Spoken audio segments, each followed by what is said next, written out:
Hello everyone welcome to a new blog. तो चलतु आज नुआ ब्लॉग को आम स्टार्ट करवा। सका आम उठला बेलू पुओ भी उठी जा बाबांकर दरकार पड़ा ऑफिस रे, तो सी पलैले सका उठिकी पुओ को रखिकी काम करवा सका असंभव थिला। तो मुझे खुआई पे शुआई देती सी शोई पड़ी तापर मुझे काम करी। तो चलतु आज ब्लॉग को स्टार्ट कर। मुझे पुअर सीझा पानी पानी को टिके फुटई दौची से सीझा पानी दिन सारा टिके पीए आउ बाकी चा टिके कराहब। आम आज सका पिठा सांगे चा टिके खाइबू, तो जाऊँगी चा टिके बसईदेवी।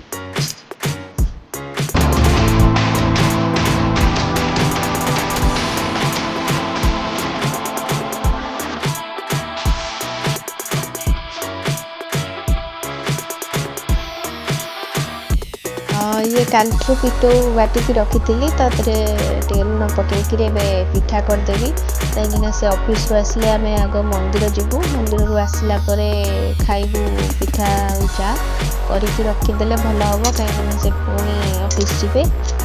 तो ये मु पिठा करने को जाऊँगी।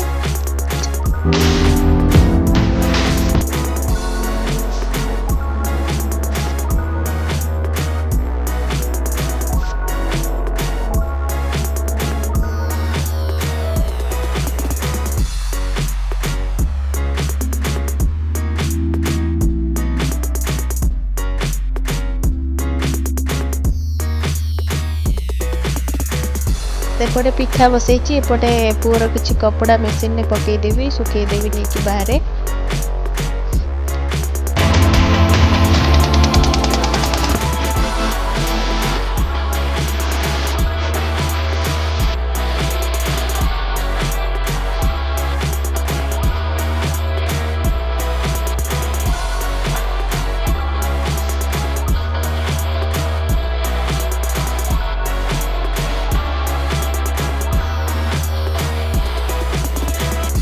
बस ये कम भितर पुओ उठीगला, तो ताकू धरिकी मत पिठा करने को पड़ो आ कम भी बुझा पड़ो।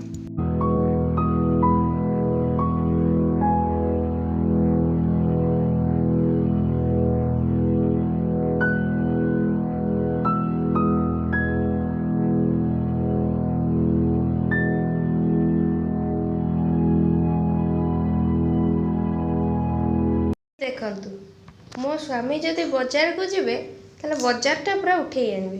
तांको कहितले आलू पियाज सरीची आलू पियाज खाली किले किले आनिकी आसीबो। आमे 2 जण मनुष्य केते खाइया, सी आनी चंती जतिक परिवा गाँ लोक खाइबे।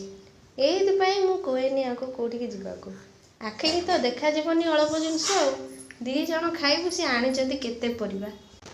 बाबूधन बाबूधन हे बाबूधन कुची कुची आचिलो अच्छा अच्छा बाबू ए नुआ बहुटा किए कि ए नुआ बहुटा किए कि नुआ बहु ओ नुआ बहु नुआ भाउज ए नुआ भाउज कौन शोई पइले।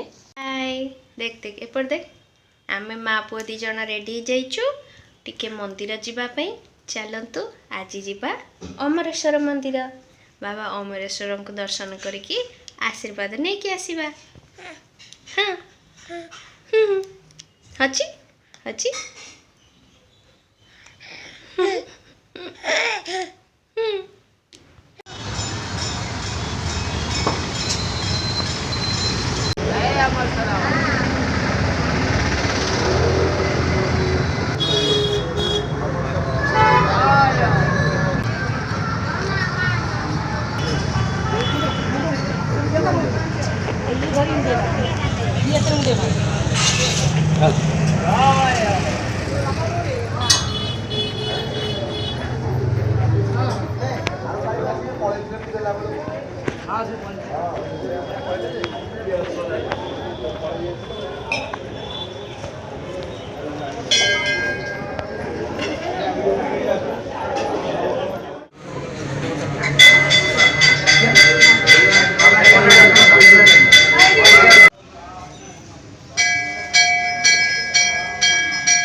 ତା ହାତରେ ବଜେଇ ଦିଅ, ସେ ବଜେଇବ।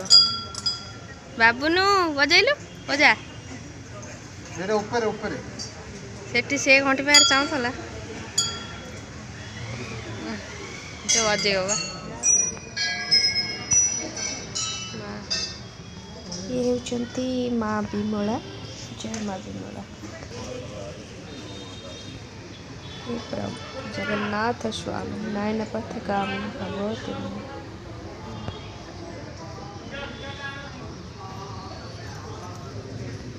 ଏପଟେ ନବଗ୍ରହ ଅଛନ୍ତି।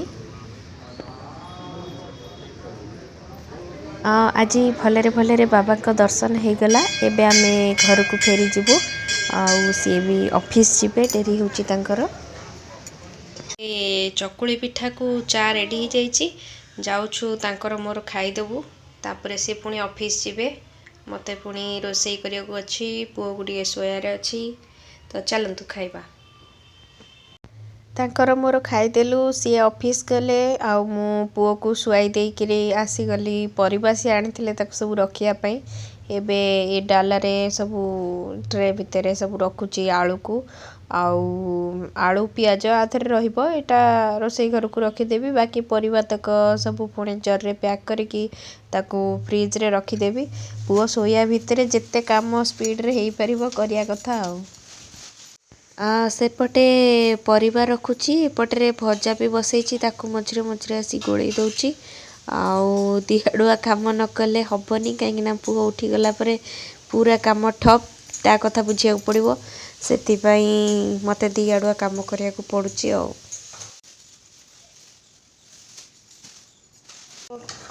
ଭାତ ସରିଯାଇଛି, ଡାଲମା ବି ଫୁଟେଇ ଦେଇଛି। ଦେଖନ୍ତୁ ଡାଲମା ବି ଫୁଟିଲାଣି, ଆଉ ଭଜା ବି ସାରି ଦେଇଛି। ଦେଖନ୍ତୁ ମୂଳା ଆଉ ଆଳୁର ଭଜା ଆଜି କରିଛି। ଆଉ ଭାତ ବି ଏପଟରେ ହେଇଯାଇଛି, ଅରୁଆ ଭାତ, ଡାଲମା, ଆଉ ତା ସାଙ୍ଗରେ ମୂଳା ଆଳୁ ଭଜା। ଆଉ କିଛି କରି ହେଲାନି, ପୁଅ ଉଠି ପଡ଼ିଲା।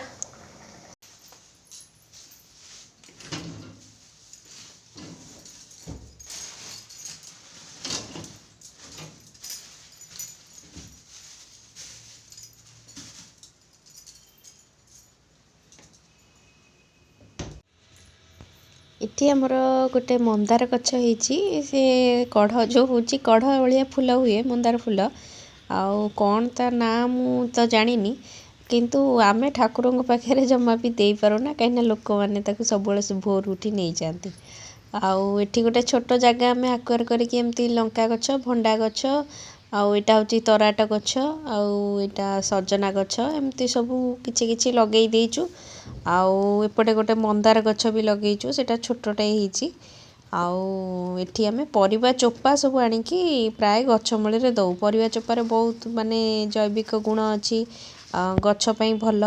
ତ ସେଥିପାଇଁ ପରିବା ଚୋପା ମୋ ଶାଶୁ କୁହନ୍ତି ନ ଫୋପାଡ଼ିକି ଗଛ ମୂଳେ ଦେଇଦେବୁ, ଗଛ ପାଇଁ ଭଲ। ଭାତ ଡାଲମା ଭଜା ସରିଯାଇଛି। ରୋଷେଇଟା ଆଉ କିଛି କରିହେବନି, କାହିଁକିନା ପୁଅକୁ ଶୁଆଇକିରି ଏସବୁ କରିବାକୁ ପଡ଼ୁଛି।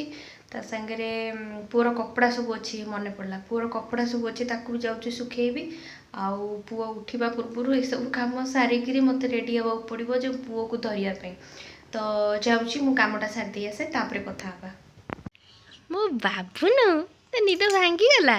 ତୁ ଜାଣିପାରିଲୁ ମାମାର କାମ ସରିଗଲା, ମୁଁ ଏଥରକ ଉଠିବା ଟାଇମ୍ ହେଇଗଲା। ସୁନା ପାଟିରେ ହାତ କରିଦିଅ। ଆଜି ଖାଉ ଖାଉ ହବନି, କେତେ ଟାଇମ୍ ହେଲାଣି ଦେଖିଲୁ? ମୋ ଧନ ଦେଖିଲା ମାମାର କାମ ସରିନି, ମୁଁ କାହିଁ ଉଠିବି? ଯେମିତି ମାମାର କାମ ସରିଯାଇଛି, ସେମିତି ତ ମୋ ଧନର ନିଦ ଭାଙ୍ଗିଗଲା ଆଉ। ଉଠିକି କିଏ ହଉଥିଲା? ବାବୁ ଦେଖ ଦେଖ ଦେଖ, ଏଇ ତୁମର ଦାନ୍ତ ଉଠିଲାଣି। ସୁନା ଦେଖାଅ, ଦେଖା ଟିକେ। ବାବୁନୁ, ଏ ବାବୁନୁ, କୁଚୁ କୁଚୁ କୁଚୁ କୁଚୁ କୁଚୁ। ଧନ ଦାନ୍ତ ଦେଖାଅ, ଦାନ୍ତ। ଇଏ କୁନି କୁନି ଦାନ୍ତ ଦିଟା ଉଠିଲାଣି ରେ। ଇରେ ରେ, କାମୁଡ଼ି ଦେବ। କାମୁଡ଼ିଲୁ କାମୁଡ଼ିଲୁ କାମୁଡ଼ିଲୁ କାମୁଡ଼ୁ କାମୁଡ଼ୁ, କାମୁଡ଼ୁ କାମୁଡ଼ୁ କାମୁଡ଼ୁ, କାମୁଡ଼ି ଦେଉଛି। କିଚୁ କିଚୁ, ଖାଉ ଖାଉ କରିଦେବା। ଚାଲ ଚାଲ ଚାଲ ଚାଲ। ତୁ କ'ଣ ପଣ ନେଇଛୁ, ଖାଇବୁନି ନା କ'ଣ? ଏ ବାବୁ ଟିକେ ଆ କର ଏ ଫୋପାଡ଼ି ଦେଲାଣି ସବୁ କାଢ଼ି କୁଡ଼ିକିରି ଏଇ ଛାଡ଼େ ବାବା ଏତିକି ଖାଇଦେ ଏତିକି ଏତିକି ଏତିକି ଚାମଚ ଧରିଲାଣି ଏ ଛାଡ଼େ ଧନ ଏ ତ ଖାଇବୁଟି ଆ ଆ ଆ ମାଲୁ ପାଟିକି ବନ୍ଦ କରି ରଖୁଛି ଆ ଖା ଛାଡ଼େ ଚାମଚ ଛାଡ଼େ ବାଇ ଚଢ଼େଇ ଆ ଢୋକିଦେ ଢୋକିଦେ ଢୋକିଦେ ବାଇ ଚଢ଼େଇ ଆଇଲା ଢୋକିଦେ ବାବୁନୁ ଢୋକିଦେ ବାବା କେତେ ସମୟ ବସିବ ତୋ ପାଖରେ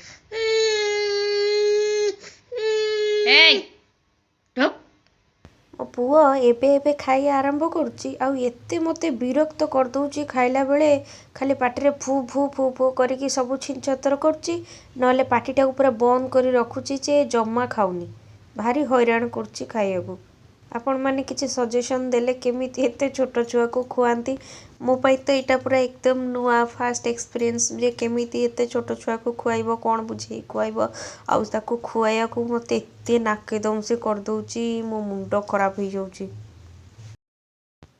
ଆଜି ମୋ ପୁଅକୁ 7 ମାସ କମ୍ପ୍ଲିଟ୍ ହେଉଛି ତ ମୁଁ ତାର ମନ୍ଥଲି ଫଟୋସୁଟ୍ ତ ଆଜି ଯାଇ କରି ଆସିଥିଲି 6 ମନ୍ଥ ଯାଏ ଆଜି ଯେହେତୁ 7 ମନ୍ଥ କମ୍ପ୍ଲିଟ୍ ହେଲା ଆଉ ତାର 2ଟା ଦାନ୍ତ ଆସିଯାଇଛି ତ ମୁଁ ଭାବିଲି ଗଡ଼ ପାଇଁ ଫାଷ୍ଟ ଉତ୍ତର ଗୋଟେ ଥିମ୍ରେ କରିଦେବି ଆଉ ଏଇ ଡ୍ରେସ୍ଟା ଦେଖନ୍ତୁ ବହୁତ ସୁନ୍ଦର ଲାଗୁଛି ତା ବଡ଼ ପିଇସି ନାନୀ ତା ପାଇଁ ଆଣିଥିଲେ ଆଉ ମୋ ପୁଅ ତ ଫଟୋ ଉଠାଇବା ପାଇଁ ପାଗଳ ମୋ ଭଳି ଆଉ ତାକୁ ଗୋଟେ ବ୍ରସ୍ ଦେଇଛି ବୋଲି ସେ ତାକୁ ଚୋବେଇକିରି ମୋତେ ଫଟୋ ପୋଜ୍ ଦେଉଛି ଆଉ ଦେଖନ୍ତୁ ସେ କେତେ ଖୁସି ଅଛି